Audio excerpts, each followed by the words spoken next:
First, before I start, I'd like to thank the organizer for giving me the opportunity to speak here today.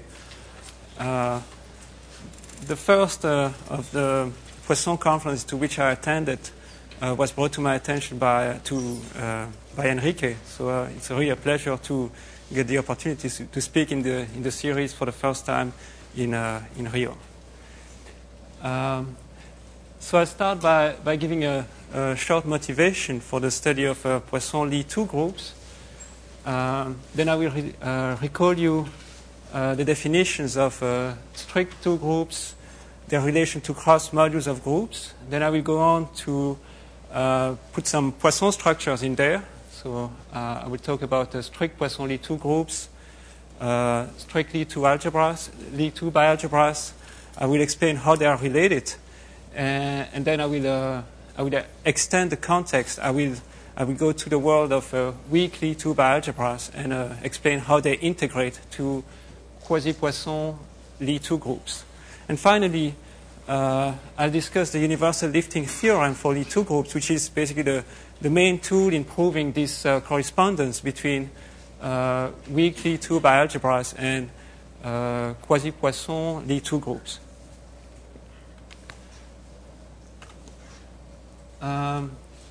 So I'll start by recalling two categories of objects which should be, which most of you should know. So first, the Poisson Lie groups. So Poisson Lie groups arise when you want to do Poisson geometry on Lie groups. So they are just Lie groups endowed with a Poisson bivector field, and this Poisson bivector field is compatible with the group multiplication, and basically the condition that you require is that the bivector field is multiplicative. So if you don't know, I'll explain later. I will recall what it means for bivector to be multiplicative. And then their infinitesimal counterpart are called Lie bialgebras. So what's a Lie bialgebra? It's a vector space G which is endowed with two compatible structures. First, there's a bracket, so it's a Lie algebra, and there's also a co-bracket, so it's also a Lie co-algebra. It's both a Lie algebra and a co-algebra at the same time, and then those two structures are compatible in some sense. Another way to look at it is to say that the bracket gives you a Lie algebra structure on G, and then the co-bracket is a Lie algebra structure on the dual, on G star. So you can think of a Lie bialgebra as a pair G star. So a vector space, which is a Lie algebra, and its dual is also a Lie algebra. And then it's a well-known result of Drinfeld that those two categories are actually isomorphic. If you restrict to simply connected Lie groups. So the natural question to ask is, well, what about two groups? Does this theorem extend to the context of two groups? So before I get to two groups, I'll recall what are two groupoids. So if you know what is a groupoid, then two groupoid is just some kind of easy, well, it's just the next step. You just complexify a little bit. So instead of having just a space of objects, gamma naught, and a space of arrows, gamma 1, here you can also connect. You can also go from one arrow to another arrow by a two cell. So some kind of a two arrow alpha.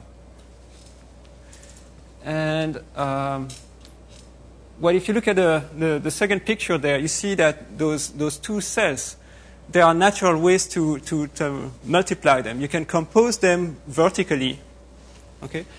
So basically, if you have a two cell whose upper bound is F1, whose lower bound is G1, you can compose it with another two cell whose upper bound is G1 and whose lower bound is H1. And what you get is a two cell whose upper bound is F1 and whose lower bound is H1. And then another way you can compose two cells is just horizontally. Basically, a two cells whose left corner is X and whose right corner is Y can be composed with another two cell whose left corner is Y and whose right corner is Z. And what you get is a a two-cell with corners x and z. And then there are many natural conditions that you want to satisfy, and basically the most important condition is that those two multiplications, the vertical one and the horizontal one, need to commute. So no matter how you compute the product, the total product of those two cells, in which order you choose, it should give you the same result. So I told you there's a vertical multiplication. This vertical multiplication is actually a group multiplication. That's the groupoid multiplication. That's the groupoid gamma 2 over gamma 1 that you see on the top. Then the horizontal multiplication is another groupoid structure on gamma 2, but now the base is gamma naught, because the source and targets of the cells are now the corners which live in gamma naught. And then there's a third groupoid structure in the picture, because you can just forget about the two cells, and then you get just the groupoid structure, which is the composition of the usual one rows. And in this case, what I'm going to look at is what happens when gamma naught, the space of object, is just a one-point space. So there is only one object. Well, in that case, the two groupoids whose bases are gamma naught are actually groups. So instead of using gamma 2 and gamma 1, I'm going to use the letters G and D to denote Lie groups. And then those Lie groups, basically, they are the arrow space and the object space of a Lie groupoid. So among those three Lie groupoid structures, two become Lie group structure and one is still a Lie groupoid structure. Another way of encoding all those data is in terms of a double groupoid. If you know what it is, a strict 2 group is just a double groupoid of this particular type. So basically, in the two lower corners need to be one-point spaces. But the simplest definition, the one that I would like you to keep in mind is this one. So basically, a strict D2 group is just a Lie groupoid whose space of objects and arrows are Lie groups, and such that the group multiplications induce a morphism of Lie groupoids between the product Lie groupoid of D over G with itself and D over G.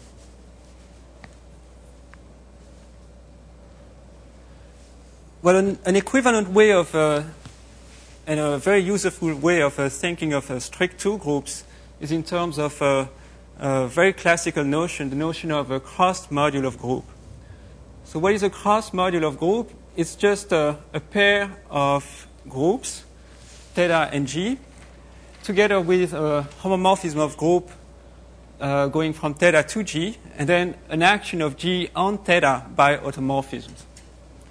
And then, so the action of G on theta is related to the action by conjugations on both theta and G. So basically, you need to satisfy the two conditions there. And one can give whole classes of examples of such structures. The most trivial example is the first one there, or maybe not, rather the second one. So the second one is just, you can see any group as a cross module of groups. You just take your theta to be the trivial group, and then basically this map phi, this homomorphism is just the trivial homomorphism, and then obviously G acts on the trivial group by automorphisms, and all the conditions that I wrote down are satisfied. So any group can be seen as a particular example of a cross module of groups. A less trivial example is the number 1. You can embed, well, not embed, but you can map each group into its group of automorphisms by using the conjugation, seeing each element in G as an inner automorphism of G. Obviously, auth of G acts on G by automorphisms, and the conditions are satisfied. And inside such an example 1, you have example 3, right? if you take, in example 1, if you take G to be an abelian group, then on the right side, what you, so the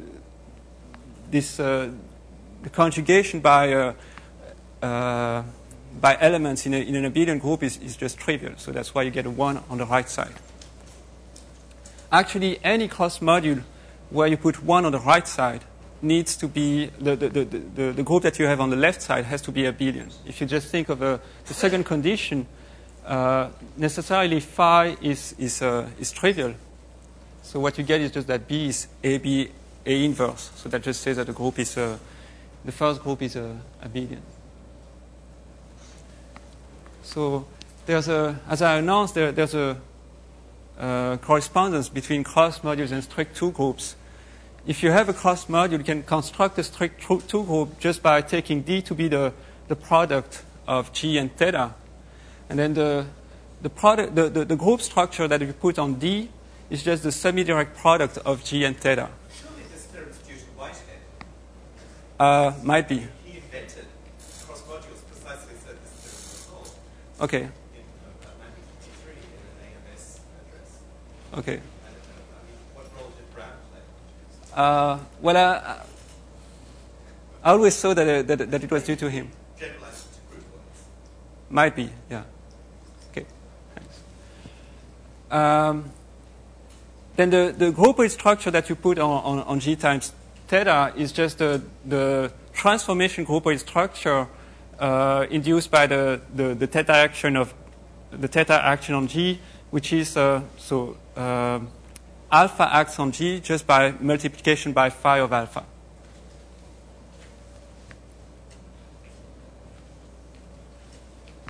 And then, well, if you have a strict 2 group or a cross module of groups, you can you want to differentiate. Look at the infinitesimal counterparts, and what you get is unsurprisingly, it's just called a cross module of Lie algebras. So the definition is completely analogous. You have a pair of Lie algebras with a morphism from one to the other, and an action of the second one on the first one, and this time by derivations. And then this action is related to the joint actions by the 2 conditions which are written there. And basically, I'm going to take as definition of strictly 2 algebra this picture of cross module of Lie algebras, because that's the easiest one to work with. So let's put some Poisson structure in there. But those Poisson structure will need to be compatible with the multiplicative structure. So I will first recall what are multiplicative vector fields. On a Lie group, a K vector field is called multiplicative if it satisfies the first equation written there. And you should think of this equation as basically telling you that pi is kind of a 1 cocycle for the group G. And then this definition of multiplicativity can be generalized to the Lie groupoid setting in the following way. If you have a Lie groupoid gamma over M, I call it Lie algebroid A, then you say that a K vector pi is multiplicative if, when you think of it as a function on the kth fiber product of T star G with itself over G, this is a 1 cocycle for the groupoid, which is the kth fiber product of the cotangent Lie groupoid to gamma. So this is if you have a Lie groupoid gamma, automatically its cotangent bundle is itself a Lie groupoid over the dual of gamma's algebroid.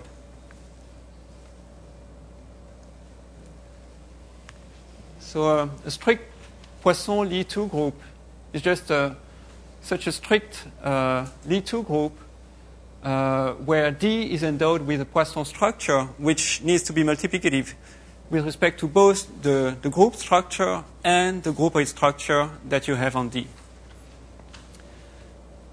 And then, well, the infinitesimal counterparts are called strict Lie 2 bialgebras or cross modules of Lie bialgebras.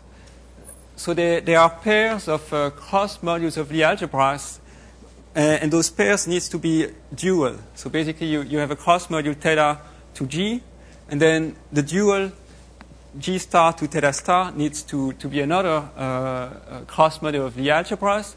And then the compatibility condition between the two is expressed by saying that if you look at the semi-direct product Lie algebras that you can build out of those cross modules, that those two form a bigger Lie algebra.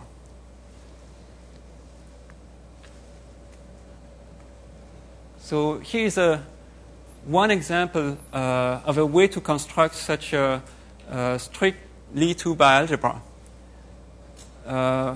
So you take a cross module of the algebras theta to G, and you pick up an element R in the second exterior power of theta, satisfying the following condition. When you act on the bracket of R with itself, so that's the Gerson-Haber bracket of R with itself, by any element of the second Lie algebra G, you need to get 0. If that condition is satisfied, if you have such an element, then automatically the next two conditions are satisfied. And those two conditions express that both R and phi of R are matrices. R is R matrix for the couple theta star, and phi of R is an R matrix for the couple G star. So basically, theta star is a Lie bialgebra, G star is a Lie bialgebra. So you have a Lie algebra structure on all four of them, and then those Lie algebra structures satisfy all the conditions so that this gives you a strict Lie2 bialgebra. And part of our main result is that you actually, this correspondence between Poisson Lie groups and Lie bialgebras extends to the strict 2 context. So what morphisms of Lie2 groups are you using? You didn't mention morphisms earlier. Oh, I use the most strict things. But that sounds that doesn't sound very useful to only consider functors of 2 categories as against pseudo-functors. I mean, part of the theory of strictification is you're allowed to go to strict 2 categories, but at the cost of always working with pseudo-functors. So I don't understand why this tiny category is useful in differential geometry. I don't claim that it's useful. I'm just using it. I'm just using this one to like make the beginning of my talk easy for people to understand. But then I will. Tell us what happens when we move to pseudo-functors in this theorem later. Well, very soon I will enlarge the categories. I will look at weaker objects. Okay. But I'm not sure they will be as weak as you wish. Well, I don't know. I just want to emphasize this theorem essentially is studying a random. It's like studying sections of sheets rather than cohomology of sheets. It's not a homotopian version. Yeah. So it's unlikely to be important. Yeah.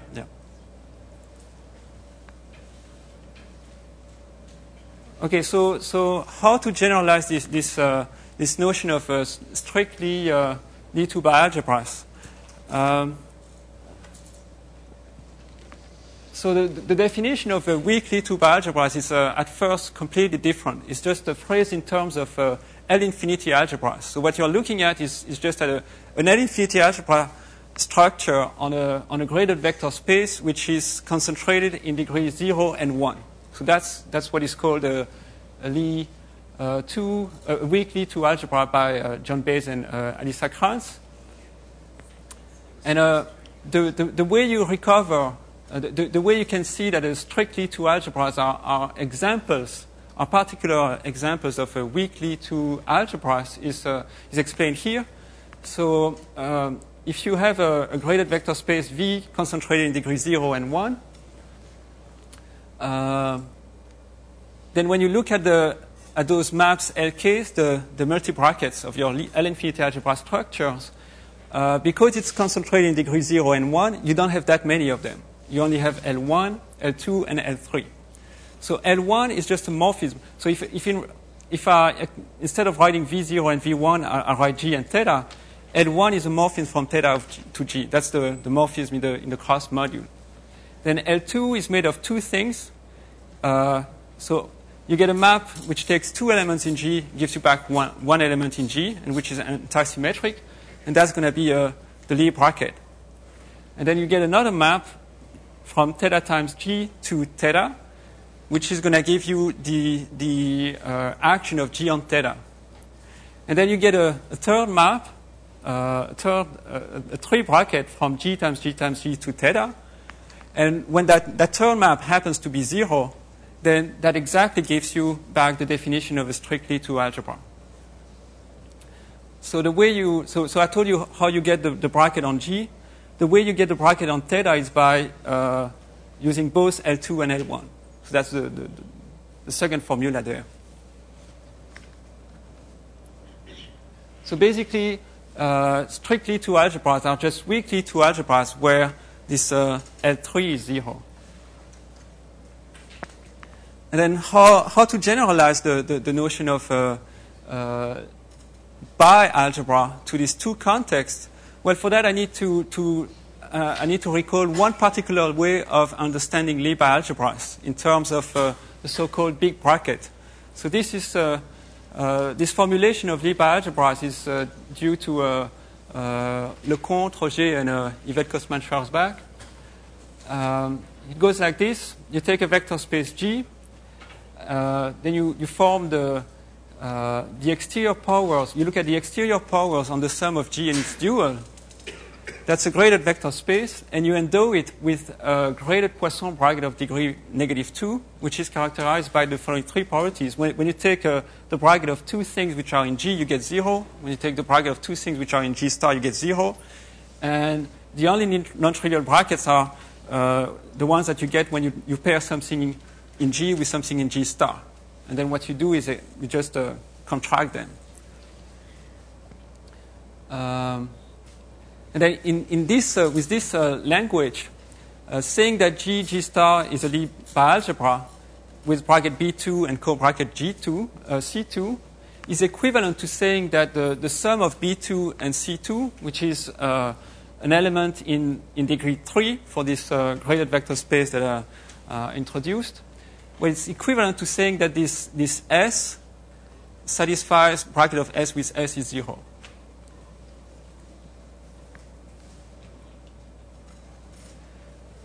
And now I'm going to modify slightly this construction to be able to introduce the definition of a Lie bi-algebra. So the way what I'm doing here is so I still take a vector space V, but now I take a graded one, and then I look at the graded symmetric algebra that I construct on V plus V star. But V is shifted by 2, and V star is shifted by 1. So the grading is a little bit it's a little bit messy. So on that symmetric algebra, you can introduce a graded Poisson bracket of degree -3 by the following, which is completely characterized by the following three equations. So again, if you pair things which are in V together, you get 0. If you pair things which are in V star, you get 0. And the non-trivial brackets arise when you pair things which are in V and V star. And so basically, this graded symmetric algebra that I introduced, you can think of it as being the polyvector fields on this graded vector space V star. And then this Poisson bracket is just the Scoton bracket of polyvector fields. So let's look at what happens when in this construction, the graded vector space is concentrated in degree -1 and 0. And I call them, so V0 is going to be G, and now V -1 is going to be theta. Then E of V has only 4 terms, which happen to be theta, G, G star, and theta star. And then I'm going to look at elements in there which are homogeneous of degree -4, and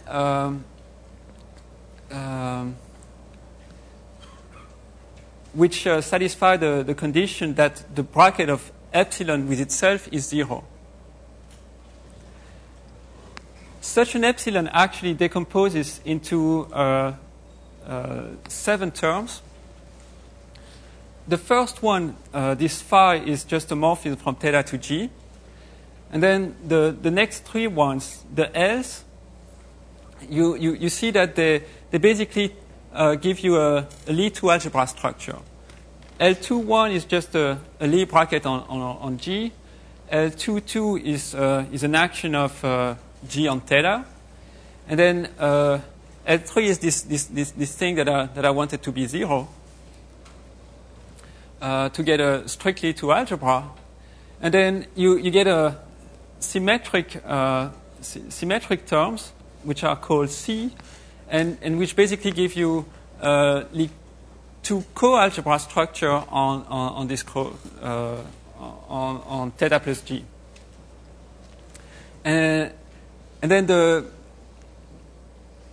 compatibility conditions between this Lie2 algebra and this Lie2 co-algebra structure, they are hard to describe, but they are fully encoded in this simple equation that epsilon needs to commute with itself.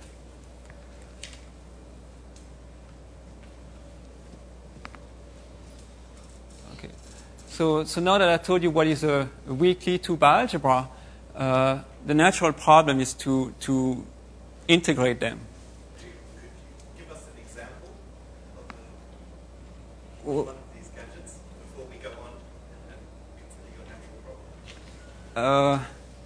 What example should we bear in mind? So some kind of generalization of the I mean, can you give me a complex of length 2 that I can think about while you're doing your construction? that's a bit complicated to yeah. I don't have one right now in mind, but In the classical case, there was this very efficient theorem when the R matrix was given by a difference of projections, right? Is there any analog of such a source of examples in this case? I don't know. Might be interesting to look at that. Yeah. Okay. So back to this integration problem. Those objects which are going to integrate those weak Lie2 bialgebras are quasi-Poisson Lie2 groups.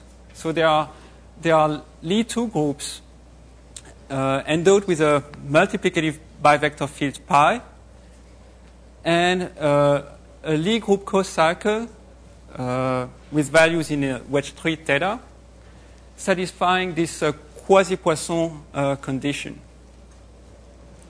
And then the precise statement is that those when the two groups are both connected and simply connected, you have a 1-1 correspondence between quasi-Poisson two groups and Lie2 bialgebras where L3 is equal to 0. So I think that it's not as weak as a Ezra might wish, especially because of this condition, L3 is equal to 0. The problem here is that those Lie2 groups are strict. They are not weak. So basically, the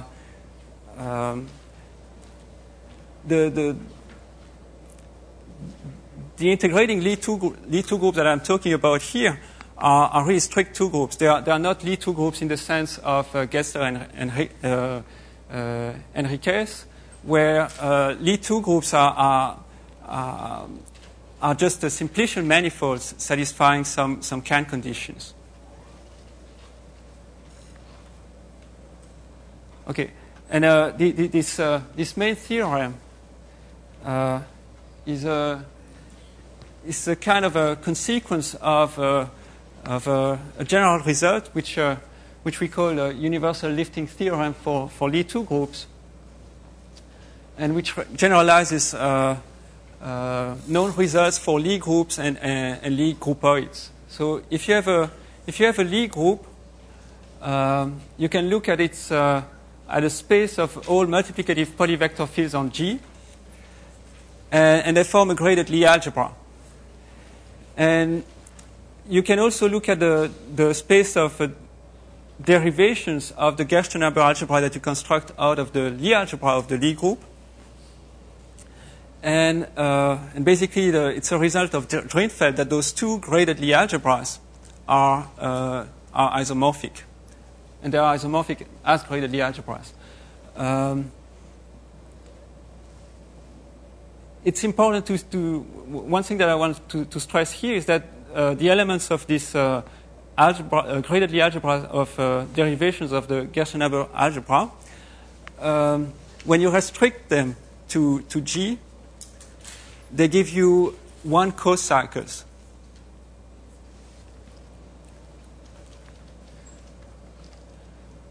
So this correspondence, this isomorphism between the graded Lie algebra of multiplicative vector fields and the graded Lie algebra of derivations of the Gerster number algebra of the corresponding Lie algebroid was extended to the Hoyt context by David Iglesias-Ponte, Camille Laurent, and Ping Xu. And using those two theorems, one can actually generalize this result to the two-group context. But here, the K differentials disappear. The graded Lie algebra that you have on the right side is not as easy as to formulate. So its elements are in degree K. Its elements are couples of Chevalier-Eilenberg 1 co-cycles for the Lie algebras theta and G, which are compatible in a certain sense. And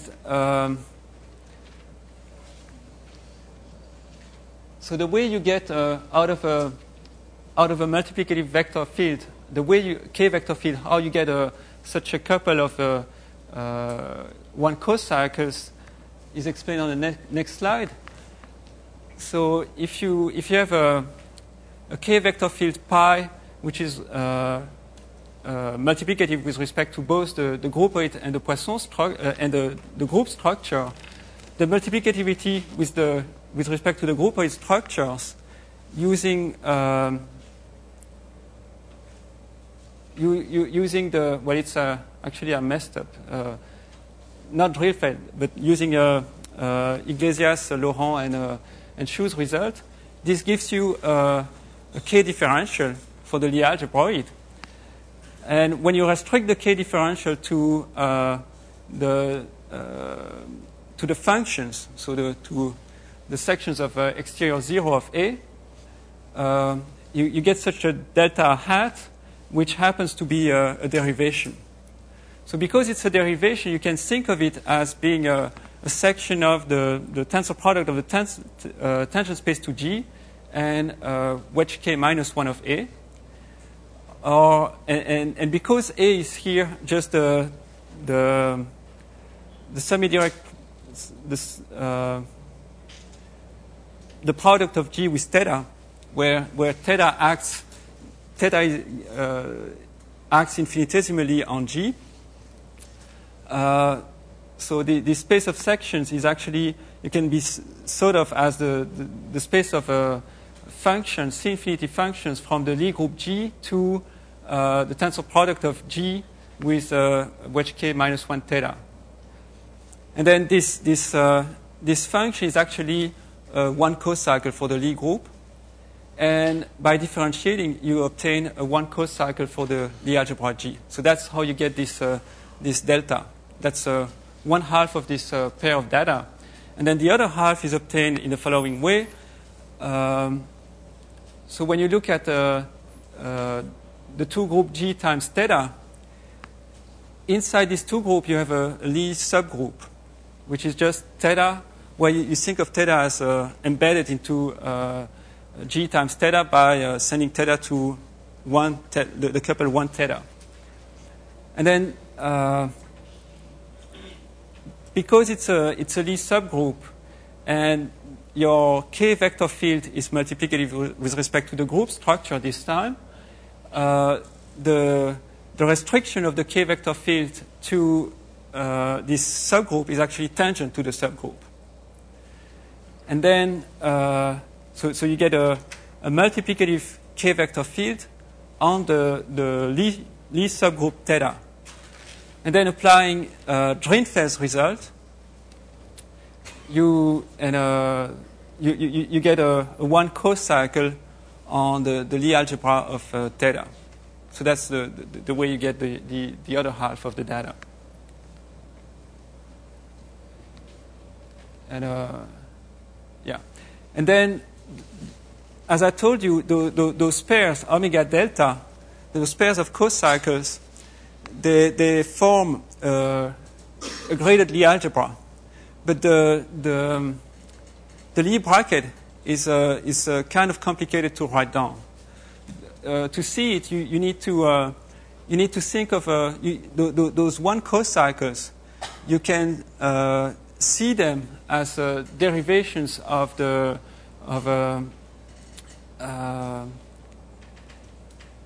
certain Gersten-Haber algebra.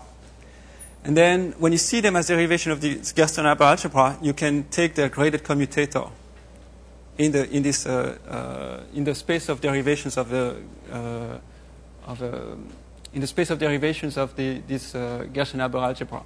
So that's basically more or less that's the Lie bracket that you put on D. And so this is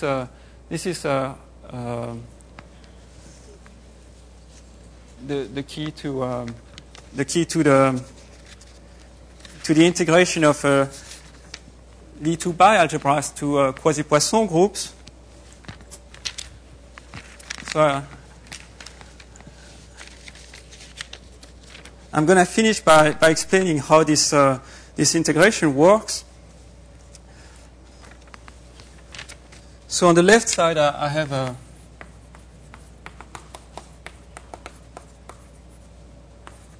quasi-Poisson 2 group. And then on the right side, I have a Lie2 bialgebra.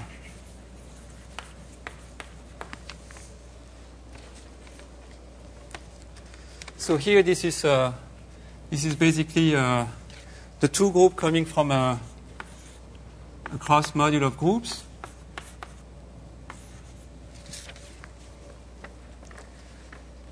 And then since this is a strict 2 group,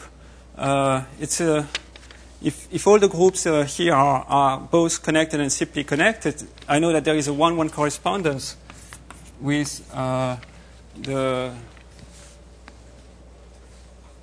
Lie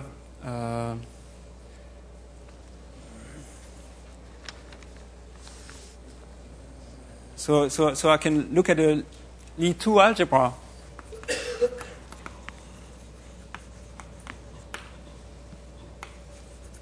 of these 2 groups.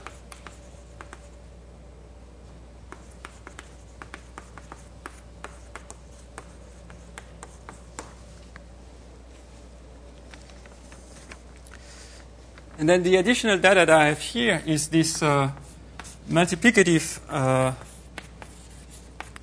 Poisson bivector. Well, quasi-Poisson bivector. So it's an element in here. And I told you that by this universal lifting theorem, I get on the other side a pair omega delta, which is in D2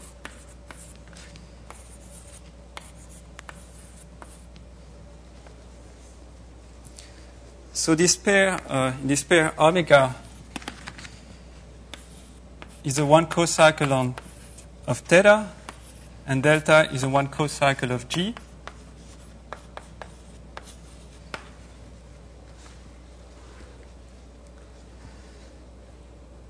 And then I've got the defect of being Poisson, which is measured by a Lie group co-cycle eta. Basically, this guy gives me a multiplicative 3-vector field.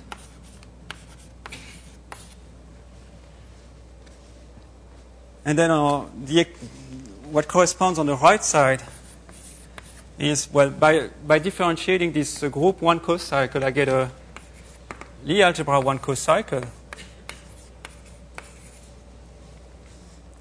And out of a Lie algebra 1 co-cycle, I can construct an element of D3.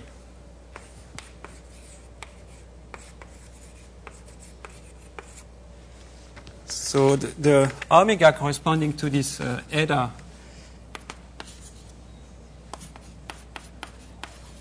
is obtained by just composing phi, which goes from theta to g, with eta. And then the delta corresponding to eta is just obtaining by taking eta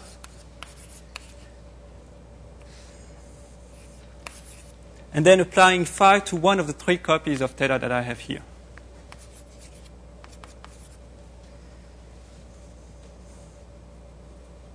Okay.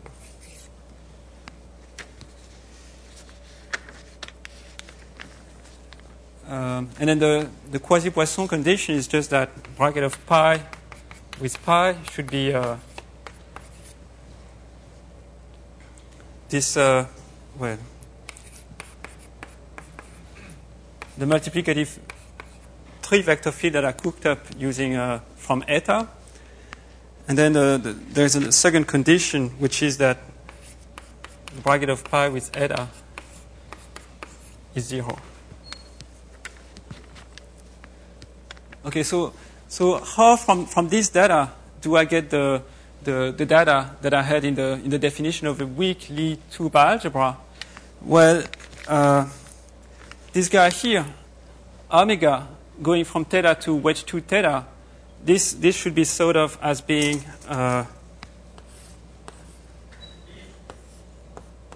one half of the C2.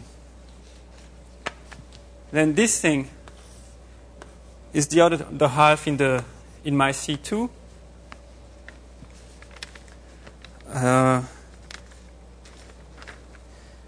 And then my C3 is just here. So that's how the Lie bialgebra, the weak Lie bialgebra appears from this universal lifting theorem. And I think that I'm going to stop here.